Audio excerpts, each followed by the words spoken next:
السلام علیکم ورحمۃ اللہ وبرکاتہ۔ امید ہے کہ دوستو آپ سب خیریت سے ہوں گے۔ جیسا کہ آپ سب کو معلوم ہے، حالیہ دنوں کے اندر ایک ملعونہ سیفی علی نے ابو بکر صدیق رضی اللہ تعالیٰ عنہ کی شان مبارکہ میں گستاخی کی تھی۔ انہیں نعوذ باللہ من ذالک غاصب ڈکلیئر کیا تھا۔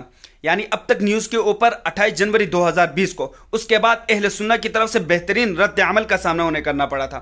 اس کے بعد مجھے کسی ساتھی نے واٹس ایپ میں اس ملعونہ کے وائس میسیجز بھیجے ہیں، جس کے اندر تشیع کے سوشل میڈیا جو ٹیم ہے اس سے وہ مدد مانگ رہی ہے۔ ان کے ان کے خلاف پوسٹ کر رہے ہیں یا جو بھی ٹرین میں حصہ لے رہے ہیں، ان کے خلاف ان کا ڈیٹا اکٹھا کر رہے ہیں، ان کے معلومات اکٹھا کر رہے ہیں اور ان کا پتہ معلوم کر رہے ہیں وہ لوگ۔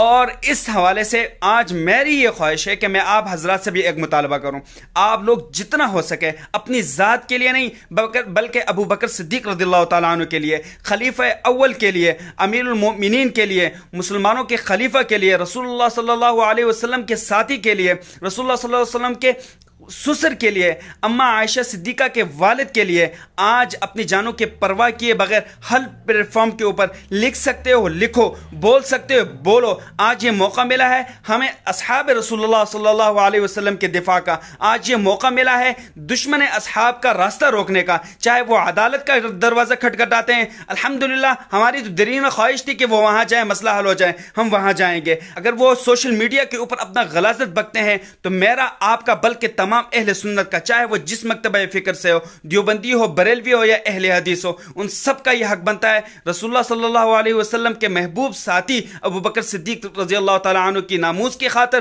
اور ان کفاروں کا راستہ روکنے کے لیے کھڑے ہو جائیں۔ اور جو ساتھی اس حوالے سے میدان عمل میں جیسا کہ آفتاب نذیر بھائی ہیں، ان کی مدد کریں، ان کے ساتھ کھڑے رہیں ہر حوالے سے، چاہے وہ عدالت کا مسئلہ آ جائے یا پھر کوئی دیگر اور کوئی مسئلہ آ جاتا ہے۔ اللہ تعالی ہم سب کو اپنے حفظ و امان میں رکھے۔ اللہ تعالی ہمیں یہ توفیق دے کہ ہم اصحاب رسول اللہ صلی اللہ علیہ وسلم کے دشمنوں کو لگام دے سکیں۔ والسلام، خدا حافظ۔